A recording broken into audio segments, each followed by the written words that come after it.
اسمح لي يوم يفريها غير وزاره الدفاع.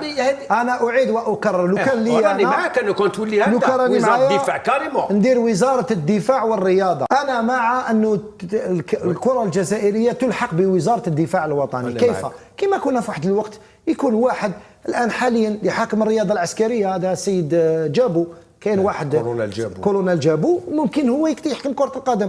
لو تخطيك من وزاره الدفاع الوطني باش يمشوا كامل هكذا، والله العظيم غير تجيب واش تجيب. انا راني معاك في الطرح، لكن هنا برك الفيفا ما راحش تقبل لك هذا. على ما تقبل؟ لا في مصر تقبل.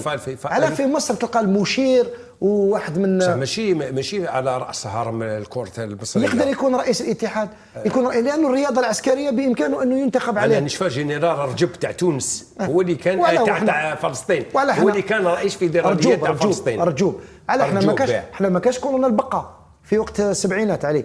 ثم لما كنتوا تلعبوا كره القدم كان رئيس الاتحاد.